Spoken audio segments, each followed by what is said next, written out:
హైదరాబాద్ గాంధీ భవన్లో క్రమశిక్షణ కమిటీ సమావేశం నిర్వహించింది. ఇందులో భాగంగా క్రమశిక్షణ కమిటీ చైర్మన్పై కడియం అసహనం వ్యక్తం చేశారు. కమిటీ చైర్మన్ మల్లు రవిపై కడియం మండిపడ్డారు. సమస్యను పెంచుతున్నారా తగ్గిస్తున్నారా అంటూ మల్లు రవికి చురకలంటించారు. ఉమ్మడి వరంగల్ పంచాయతీపై నేతలు చర్చోపచర్చలు జరిపారు. కాగా ఇప్పటికే ఇరు వర్గాల వాదనలు క్రమశిక్షణ కమిటీ వింది. మరోవైపు తనపై వచ్చిన ఆరోపణల గురించి లిఖితపూర్వకంగా సమాధానం ఇచ్చారు కొండా మురళి. అయినా కొండా ఫ్యామిలీపై చర్యలు తీసుకోవాలని వరంగల్ నేతలు పట్టుబడుతున్నారు. ఈ సమావేశంలో భాగంగా ఇప్పుడు కమిటీ ఏ నిర్ణయం తీసుకుంటుందోనే రాజకీయంగా ఉత్కంఠ నెలకొంది.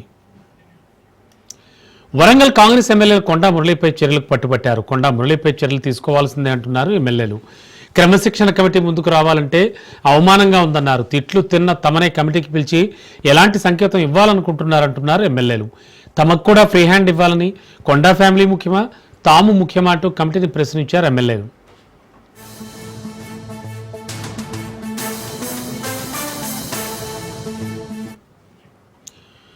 అయితే కొండా మురళి పంచాయతీపై మల్లు రవి ఇంట్రెస్టింగ్ కామెంట్స్ చేశారు. తాను డాక్టర్నని, సమస్య ఏమిటి అనేది పూర్తిగా తెలుసుకుని మందు ఇస్తానన్నారు. ఇప్పుడే టెస్టులకు శాంపిల్స్ సేకరిస్తున్నానంటూ రిపోర్ట్స్ వచ్చాక సొల్యూషన్ వెతుకుతున్నామన్నారు. ఏది సమస్య అని తెలుసుకోకుండా మందిస్తే ఒక్కోసారి ప్రాణాలు పోయే అవకాశం ఉంటుందన్నారు. అలా జరగకూడదని ఆచితూచి వ్యవహరిస్తున్నామన్నారు.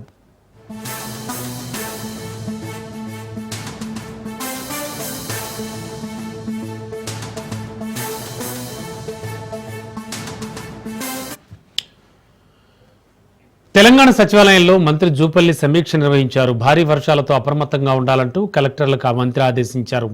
ప్రాణ ఆస్తి నష్టం కలగకుండా ముందస్తు చర్యలు తీసుకోవాలని మంత్రి ఆదేశాలు జారీ చేశారు. అయితే జిల్లాలో వర్షాలు భారీగా కురుస్తున్నాయని, వాగులు వంకలు పొంగిపొర్లుతున్నాయని చెప్పారు. ప్రాణహిత నది ఉధృతంగా ప్రవహిస్తోంది. కుమరం భీం ప్రాజెక్టు గేట్లు ఎత్తివేశారు. ఈ సమయంలో వర్ష ప్రభావంతో వరద ప్రభావిత ప్రాంతాలను అప్రమత్తం చేయాలంటూ కలెక్టర్లను ఆదేశించారు. ఆయన జనజీవనానికి ఎలాంటి ఇబ్బందులు కలగకుండా ముందస్తు చర్యలు తీసుకోవాలని సూచించారు. పోలీస్, రెవెన్యూ, ఇతర శాఖలతో సమన్వయం చేసుకుంటూ జనజీవనానికి ఆటంకాలు రాకుండా చర్యలు తీసుకోవాలని మంత్రి ఆదేశించారు.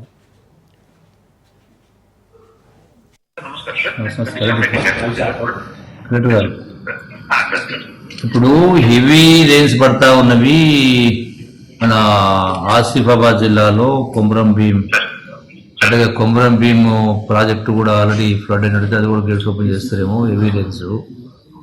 సో అందుకని ఈ బెజ్జూరు, దాహేగాం, తర్వాత పెంచికల్ పేటు, ఇవన్నీ కూడా సమస్యలు ఉన్నవి. కాబట్టి వాళ్ళకు ఇమీడియట్ గా మీరు వాళ్ళకు రెస్క్యూ ఆపరేషన్స్ లో ఇబ్బంది లేకుండా బోట్లు కావచ్చు, ఇతర వాళ్ళకు బావులు వంకలు దాటడానికి కానీ సమస్యలు లేకుండా మునిగే వాళ్ళకు రిలీఫ్ ఆపరేషన్స్ ఇమీడియట్ గా మీరు స్టార్ట్ చేయండి. Deploy teams, deploy special teams, ఈ ఫ్లడ్ ఎఫెక్ట్ అయిన అన్ని ప్రాంతాల్లో టీమ్స్ డిప్లాయ్ చేయండి. Take immediate action and you also tell to the people. Telangana అస్తిత్వాన్ని అవమానపరిచిన ఏపీ మంత్రి Lokesh, AP BJP chief Madhav క్షమాపణ చెప్పాలని బీఆర్ఎస్ డిమాండ్ చేసింది. లోకేష్ కు మాధవ్ బహుకరించిన చిత్రపటంలో తెలంగాణ మ్యాప్ లేకుండా ఇవ్వడాన్ని బీఆర్ఎస్ ఎమ్మెల్సీ దాసోజు శ్రవణ్ తప్పుబట్టారు. ఇండియా మ్యాప్లో తెలంగాణ రాష్ట్రాన్ని చూపించకుండా లోకేష్, మాధవ్ తప్పు చేశారని బీఆర్ఎస్ వర్కింగ్ ప్రెసిడెంట్ కేటీఆర్ ప్రధానమంత్రి నరేంద్ర మోడీకి ట్వీట్ చేశారు. ఈ ఫోటోలో ఉన్నటువంటి పెద్దలు గౌరవనీయులు ఆంధ్రప్రదేశ్ శాసనసభ్యులు, మంత్రివర్యులైనటువంటి తెలుగుదేశం సీనియర్ నాయకులు శ్రీ నారా లోకేష్ గారు. అదేవిధంగా మన్నీ మధ్యనే భారతీయ జనతా పార్టీకి ఆంధ్రప్రదేశ్ అధ్యక్షులుగా నియమించబడ్డటువంటి, బీజేపీకి అధ్యక్షులుగా నియమించబడ్డటువంటి మాధవ్ గారు. మీరు చూసినట్టయితే వాళ్ళిద్దరి మధ్య చేతుల్లో ఉన్నటువంటి ఒక మ్యాప్, ఇది భారత సాంస్కృతిక వైభవము అని చెప్తున్నటువంటి ఒక భారతదేశ మ్యాప్. ఇది దీంట్లో కొత్తగా ఏర్పడ్డ ఛత్తీస్గఢ్ రాష్ట్రం కనబడుతుంది, జార్ఖండ్ రాష్ట్రం కనబడుతుంది. కానీ 70 సంవత్సరాల పాటు నిరంతర పోరాటాల తర్వాత, త్యాగాల తర్వాత, ప్రజాస్వామిక ఉద్యమం తర్వాత రాజ్యాంగ నిబద్ధతతో తెలంగాణ రాష్ట్రాన్ని మనం సాకారం చేసుకుంటే ఘనమైనటువంటి ఒక సాంస్కృతిక చరిత్ర కలిగినటువంటి, ప్రత్యేకమైనటువంటి ఒక తెలంగాణ చరిత్ర కలిగినటువంటి తెలంగాణ పటం మాత్రం ఈ మ్యాప్ లో కనబడతలేదు. ఇచ్చేట ఆయనకు బుద్ధి లేదు, తీసుకునేట ఆయనకు కూడా బుద్ధి లేనట్టుగా స్పష్టంగా కనబడతా ఉంది. Is this not an insult to Telangana? ఇవాళ బీజేపీ, తెలుగుదేశం రెండు పార్టీలు కలిసి తెలంగాణ అస్తిత్వాన్ని అపహాస్యం చేసినట్లు కాదా అని చెప్పని ఈ సందర్భంగా నేను ప్రశ్నిస్తా ఉన్నాను. భవిష్యత్ పౌరులను తీర్చిదిద్దే గురువులకు సకాలంలో జీతాలు చెల్లించాలని ప్రభుత్వానికి బీజేపీ రాష్ట్ర అధ్యక్షులు రామచంద్రరావు సూచించారు. ఎస్వీఐఐటి కళాశాలలో జరిగిన గురు పూర్ణిమ వేడుకల్లో రామచంద్రరావు ముఖ్య అతిథిగా హాజరయ్యారు. ఈ సందర్భంగా సాయిబాబా చిత్రపటానికి పూలమాలలు వేసి జ్యోతి ప్రజ్వలన చేశారు. గురు పూర్ణిమ సందర్భంగా ఉపాధ్యాయులను మెమెంటోలతో సత్కరించారు. ఈ సందర్భంగా షిరిడీ నుంచి వచ్చిన విశాల్ సాయి భజన సంధ్య గురూజీ సమ్రాట్ సాయిబాబా భజనలతో అందరినీ ఆకట్టుకున్నాయి.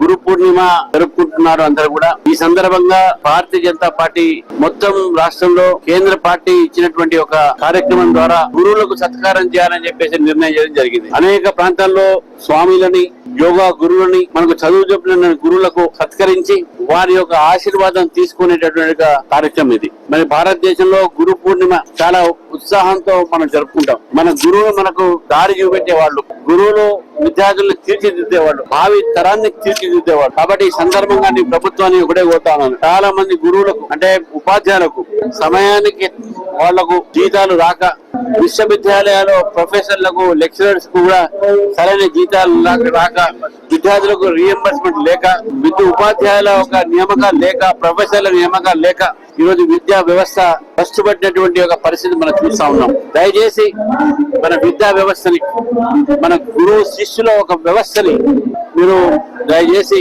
మీరు ఎన్ని కష్టాలున్నా కూడా సమయానికి ఉపాధ్యాయులకు, ప్రొఫెసర్లకు, ఆ ఒక విశ్వవిద్యాలయంలో పనిచేసే సిబ్బందికు, టీచర్స్లకు, స్కూల్స్ లో పనిచేసే సిబ్బందులకు ఎప్పుడు కూడా జీతాలు ఆపకండి, జీతాలు డిలే చేయకండి.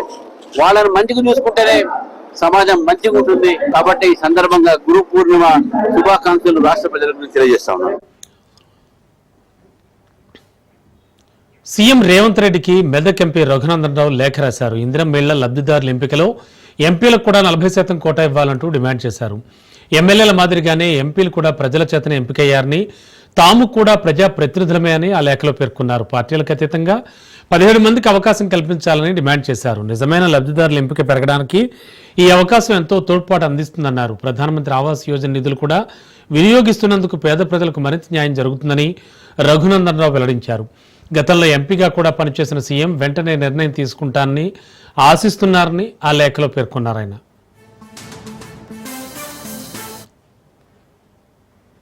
భద్రాద్రి కొత్తగూడెం జిల్లాలో ఎమ్మెల్సీ కవిత పర్యటించారు. కొత్తగూడెనికి ప్రత్యేక ఉద్యమ చరిత్ర ఉందని ఆమె అన్నారు.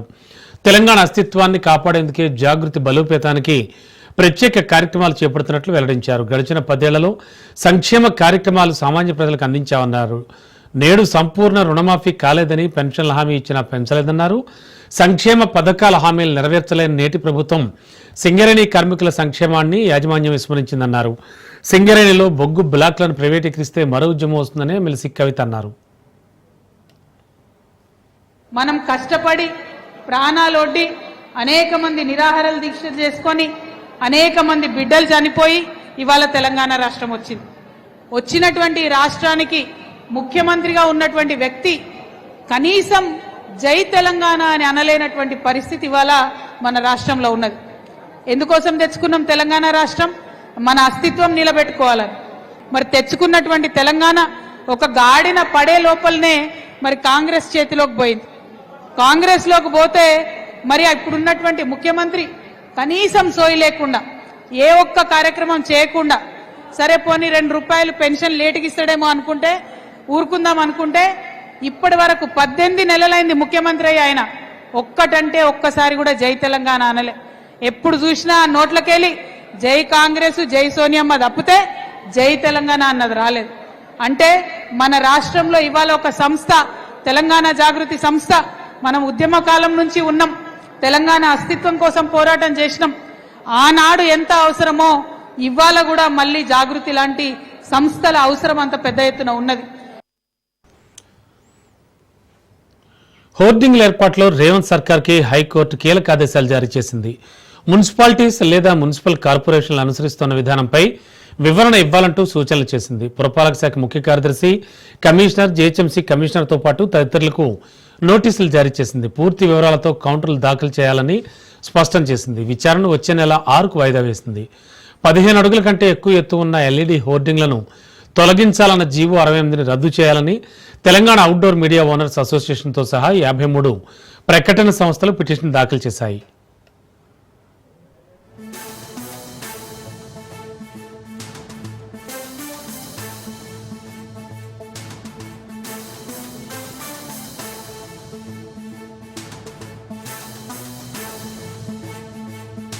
హెచ్సీఏ కేసులో నిందితులకు రిమాండ్ విధించింది మేడ్చల్ కోర్టు. జగన్మోహన్ రావు సహా నలుగురికి 12 రోజుల పాటు రిమాండ్ విధించింది. నెల 22 వరకు రిమాండ్ విధిస్తూ ఆదేశాలు ఇచ్చింది. సిఐడి వాదనలతో మేడ్చల్ కోర్టు ఏకీభవించింది. నిందితులను చెంచల్గూడ జైలుకు తరలించారు.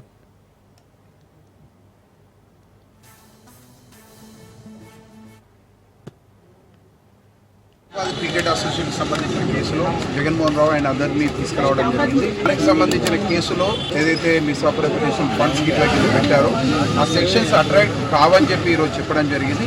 అరెస్ట్కి సంబంధించిన గైడ్ లైన్స్ సుప్రీంకోర్టు ఇచ్చిన ప్రకారంగా గ్రౌండ్స్ ఆఫ్ అరెస్ట్ మీద కూడా ఆర్గ్యుమెంట్ చేయడం జరిగింది. దానికి సంబంధించిన గ్రౌండ్స్ ఆఫ్ అరెస్ట్ ఎక్కడ కూడా ఇవ్వలేదు అని ఆర్గ్యుమెంట్ చేయడం జరిగింది. ఎక్కడ కూడా ఈ మిస్అప్రోప్రియేషన్ ఫండ్స్ అన్నది విషయంలో ఎక్కడ కూడా ఆధారాలు లేవని చెప్పడం జరిగింది. ఏ ఒక్క ఆధారం కూడా ఆ ఫండ్స్ నుండి వీళ్ళకి వచ్చినట్టు కానీ వాళ్ళు వాడుకున్నట్టు కానీ ఎక్కడ లేదని కూడా కోర్టుకు ముందు మేము చెప్పడం జరిగింది. 499 సంబంధించిన సెక్షన్కి సంబంధించిన కూడా అందులో కూడా ఆధారాలు లేవని చెప్పడం జరిగింది. బుక్ సంబంధించిన ఫోర్జరీ జరిగిన దానికి సంబంధించిన దాని మీద కూడా మేము ఆధారాలు లేవు, ఖచ్చితంగా ఇది ఫాల్స్ కేసు అని చెప్పి కోర్టు ముందు చెప్పడం జరిగింది. రిమాండ్ రిజెక్ట్ చేయాలని కూడా కోర్టుకు విన్నవించడం జరిగింది. ఖచ్చితంగా రిమాండ్ రిజెక్ట్ చేయాలని ఆర్గ్యుమెంట్ చేయడం జరిగింది. కానీ కోర్టు వారికి రిమాండ్ విధించడం జరిగింది.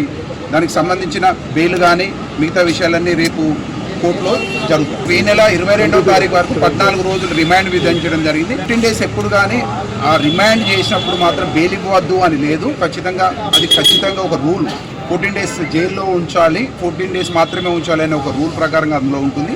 అంతకు ముందు కూడా బెయిల్ ఇవ్వచ్చు, దాని తర్వాత కూడా బెయిల్ ఇవ్వచ్చు. అది it is a procedure. 14 days remand అనేది ప్రొసీజర్. ఫోన్ ట్యాపింగ్ కేసులో కీలక పరిణామం చోటు చేసుకుంది. ఢిల్లీకి west zone DCP Vijay, ACP Venkatagiri వెళ్లారు. సుప్రీంకోర్టులో ప్రభాకర్ రావు రిలీఫ్ రద్దు చేయాలంటూ సిట్ అధికారులు పిటిషన్ దాఖలు చేయనున్నారు. ప్రభాకర్ రావు కొన్న మినహాయింపులు రద్దు చేయాలని కోరనున్నారు. ప్రభాకర్ రావును కస్టోడియల్ విచారణ చేస్తే కీలకమైన విషయాలు వెలుగులోకి వస్తాయని సిట్ భావిస్తోంది. ఫోన్ ట్యాపింగ్ కేసులో ప్రభాకర్ రావును 5 సార్లు సిట్ విచారించింది. 40 గంటల విచారణలో ఎలాంటి సమాచారం ప్రభాకర్ రావు చెప్పలేదు.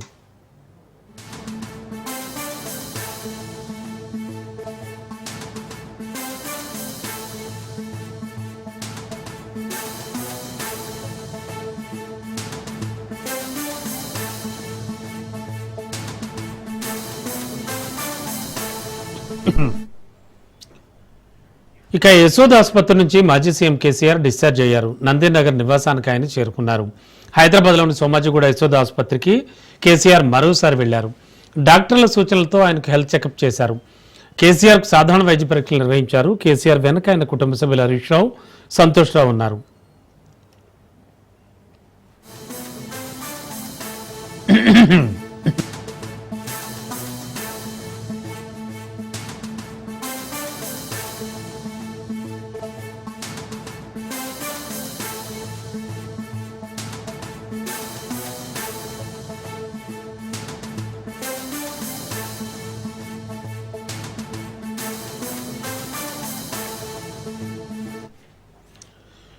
ఏపీ వ్యాప్తంగా మెగా పేరెంట్ టీచర్ మీటింగ్ కార్యక్రమం జరిగింది. సత్యసాయి జిల్లాలో పేరెంట్ టీచర్ మీటింగ్ లో సీఎం చంద్రబాబు, మంత్రి నారా లోకేష్ పాల్గొన్నారు. విద్యార్థుల ప్రోగ్రెస్ కార్డులను పరిశీలించి టీచర్స్, పేరెంట్స్ తో మాట్లాడారు. మెగా పేరెంట్ టీచర్ మీటింగ్ సందర్భంగా ఇంట్రెస్టింగ్ సీన్ కనిపించింది. సీఎం చంద్రబాబు టీచర్ గా మారారు. విద్యార్థులకు పాఠాలు బోధించారు. మంత్రి నారా లోకేష్ స్టూడెంట్స్ పక్కనే కూర్చుని చంద్రబాబు చెప్పిన పాఠాలను శ్రద్ధగా విన్నారు. అవగాహన ఉంది, అవునా కాదా? మీ టీచర్ బాగా చెప్తున్నాడా? ఎవరన్నా హోంవర్క్ చేసుకొని వచ్చారా? చదువుకున్నారా ఈ సబ్జెక్టు? అయితే నేను బ్రీఫ్ గా చెప్తాను. చెప్పిన తర్వాత మీరు ఏదైనా అడిగితే సమాధానం కూడా చెప్పాలి. చెప్తారు కదా? ఓకే. మొదటి సబ్జెక్ట్ వచ్చి మనకు వనరులు. వనరుల గురించి మనకు ఒక చిన్న కథ. మోనా రాజు తమ ఇంటిని శుభ్రపరుస్తూ వాళ్ళ తల్లితో గడుపుతూ ఉంటారు. అప్పుడు ఈ బట్టలు, పాత్రలు, ఆహార ధాన్యాలు, దువ్వెనలు, తేనె సీసా, పుస్తకాలు చూడండి. వీటిలో ప్రతి ఒక్క దానికి ఉపయోగం ఉంటుంది అనింది. ఎవరు? మోనా చెప్పింది. అందుకే అవి ముఖ్యమైనవి, ఇవి అన్ని కూడా వనరులు అని ఎవరు చెప్పారు? అది అయిన పోలీస్, డాక్టర్, ఐఏఎస్, క్రికెట్ ప్లేయర్లు కావాలనుకునేవారు చేతులు పైకెత్తాలని సూచించారు చంద్రబాబు. వాళ్లంతా తమ లక్ష్యాన్ని చేతులు పైకెత్తి చెప్పారు. విద్యార్థులకు ఆశయం ఉండాలని, ఆశయ సాధన కోసం ఇప్పటి నుంచే కష్టపడి చదవాలని మార్గదర్శనం చేశారు. అందరికీ good luck, all the best చెప్పారు ఆయన.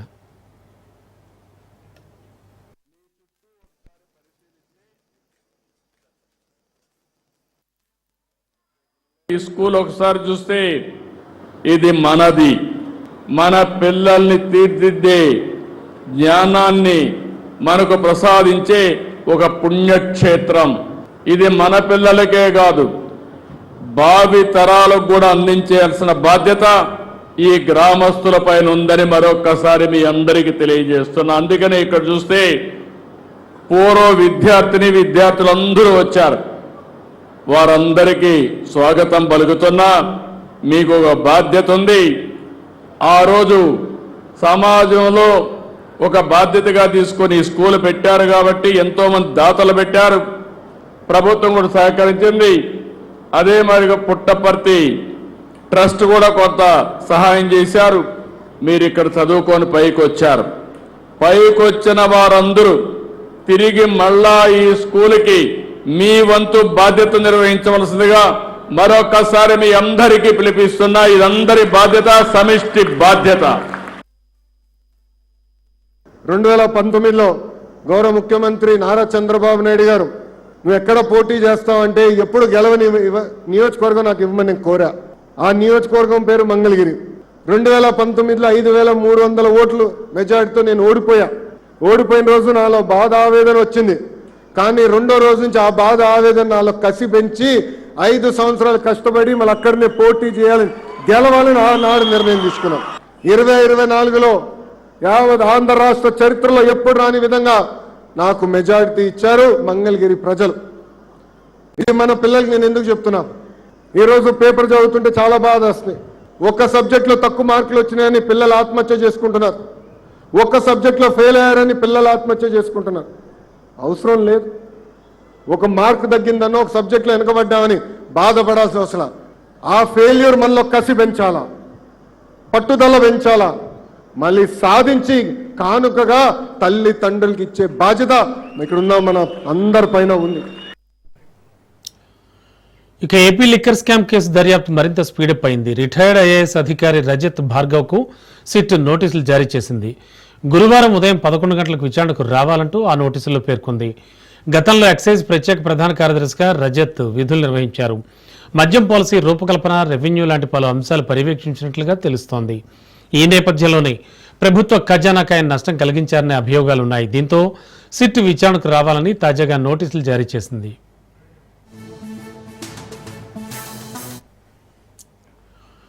టీటీడీ టార్గెట్గా సోషల్ మీడియాలో ఫేక్ అకౌంట్స్ వెలుగులోకి వస్తున్నాయి. తాజాగా టీటీడీఓ శ్యామలరావు పేరుతో ఫేస్బుక్లో నకిలీ ఖాతా కనిపించింది.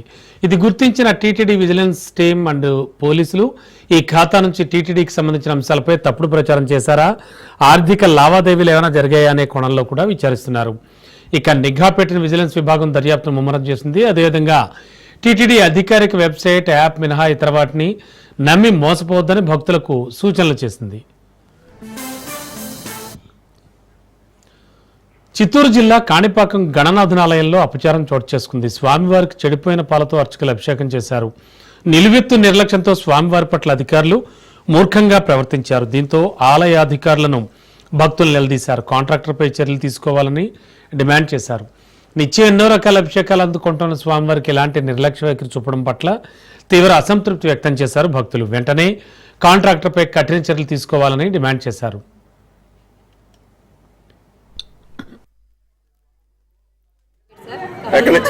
కర్నూలు నుంచి వచ్చాను సార్. నేను మా అబ్బాయి సక్సెస్ కోసం ఇక్కడ దేవుడికి మొక్కుకున్నాను. ఒక బిందెడు పాలాభిషేకం చేయిద్దాము అనే ఉద్దేశంతో అదే పనిగా కర్నూలు నుంచి వచ్చాము. ఈరోజు వచ్చి నైట్ ఆర్ట్ ఇక్కడే చేసి రేపు శ్రీవాణి తిరుమల దర్శనం చేసుకుందాం అనుకున్నాము. సో పాలు దొరుకుతాయండి అంటే ఎన్ని లీటర్లైనా ఇస్తాం మేడం అన్నారు. సో మేము 2 టికెట్స్ తీసుకున్నాము, వాటికి 4 లీటర్స్ ఇచ్చాము. అగైన్ మాకు ఎక్స్ట్రా పాలు కావాలి అన్నాను, ఒక 10 లీటర్స్ ఇస్తాం మేడం అన్నాను. So we paid amount to the milk vendor, but he has given broken milk. So ఇలా దౌర్జన్యం జరుగుతుంది సార్. పాలు డబ్బులు అయితే తీసుకున్నారు, ఇచ్చారు. నేను కూడా ఇంకా ఎక్కువ డబ్బులు కూడా దేవుడి గారికి సమర్పించుకోవాలని కూడా వేశారు సార్ అందులో. బెట్టింగ్ యాప్స్ ప్రమోషన్ల కేసు కీలక మలుపు తిరిగింది. 29 మంది సినీ సెలబ్రిటీలు, కంపెనీలపై ఈడీ కేసులు నమోదు చేసింది.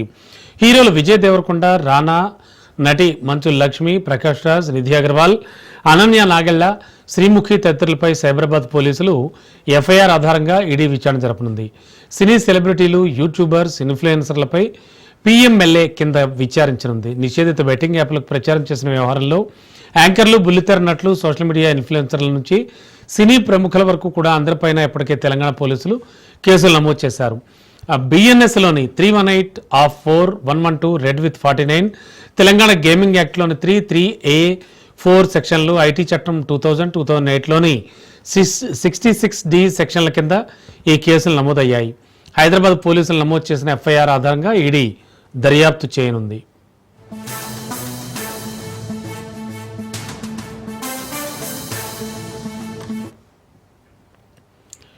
కాళేశ్వరం త్రివేణి సంగమం వద్ద ప్రాణహిత నది ఉధృతంగా ప్రవహిస్తోంది. మహారాష్ట్రలో పడుతున్న భారీ వర్షాలకు వరద నీరు పోటెత్తింది. పుష్కర్ ఘాట్ మెట్లను తాకుతూ వరద నీరు ప్రవహిస్తోంది. 2 జ్ఞానదీపాలు ప్రాణహిత నది ప్రవాహంలో మునిగిపోయాయి. పుష్కర్ ఘాట్ల వద్ద 10 మీటర్ల ఎత్తులు ఉధృతంగా ప్రవహిస్తున్నాయి. ఉభయ నదులు మేడిగడ్డ లక్ష్మీ బ్యారేజ్కి వరద నీరు పోటెత్తింది. మేడిగడ్డ లక్ష్మీ బ్యారేజ్కి ఎగువ నుండి వస్తున్న నీటిని దిగువకు విడుదల చేస్తున్నారు.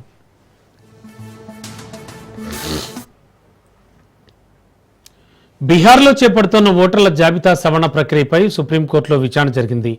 ఎన్నికల సంఘాన్ని అత్యున్నత న్యాయస్థానం ప్రశ్నించింది. ఈ టైంలో ఓటర్లకు చెందిన స్పెషల్ ఇంటెన్సివ్ రివిజన్ చేయాల్సిన అవసరం ఏమొచ్చిందని అడిగింది. అసెంబ్లీ ఎన్నికలకు ముందు ఓటర్ల జాబితా సవరణ అవసరం ఏంటని కోర్టు ప్రశ్నించింది. ఓటర్ల జాబితా సవరణ ప్రక్రియ చట్టబద్ధంగా జరుగుతున్న విషయాన్ని అంగీకరిస్తున్నామని, కానీ ఎన్నికలకు ముందే ఎందుకు ఈ ప్రక్రియను చేపడుతున్నారని ఎన్నికల సంఘాన్ని జస్టిస్ సుధాంశు దులియా ప్రశ్నించారు. మీరు చేపట్టే ప్రక్రియతో సమస్య లేదని, కేవలం ఈ సమయంలో ఎందుకు చేస్తున్నారన్నదే సమస్యను కోర్టు పేర్కొంది. ఓటర్ల జాబితా నుంచి పేర్లు కోల్పోయిన వారికి తమ పేర్లను జోడించేందుకు సమయం ఉండదని కోర్టు తెలిపింది.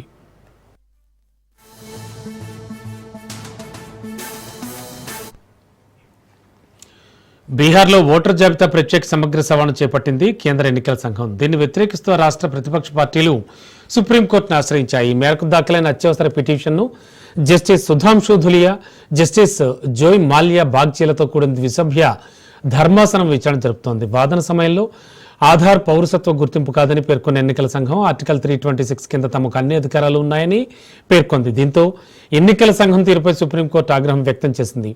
పౌరసత్వాన్ని నిర్ణయించే అధికారం ఈసీకి లేదు, కానీ ఇక్కడ పౌరసత్వాన్ని నిరూపించుకోవాలని ఓటర్లను ఈసీ బలవంతం చేస్తోందన్నారు.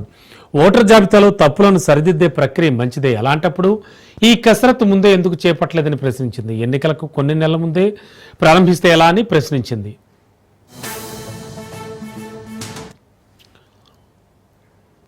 కేంద్ర ప్రభుత్వ ఉద్యోగులకు గుడ్ న్యూస్ తెలిపింది. 30 నుంచి 34% వేతనాలు పెరిగే అవకాశం ఉన్నట్లుగా తెలుస్తోంది. వేతనాల పెంపుపై 8వ వేతన సంఘం సిఫార్సు చేసే అవకాశం ఉంది. 2026 జనవరి నుంచి పెరిగిన వేతనాలు అమల్లోకి రానున్నట్లుగా సమాచారం. ఢిల్లీలో భూ ప్రకంపనలు కలకలం రేపాయి. ఎన్సీఆర్లో భూమి కంపించింది. రెక్టర్ స్కేల్పై 4.1గా తీవ్రత నమోదైంది. భూమి కంపించడంతో ఢిల్లీ వాసులు భయాందోళనకు గురయ్యారు. ఇళ్ల నుంచి బయటకు పరుగులు తీశారు. రాజస్థాన్, యూపీ రాష్ట్రాల్లో కూడా భూ ప్రకంపనలు వచ్చాయి.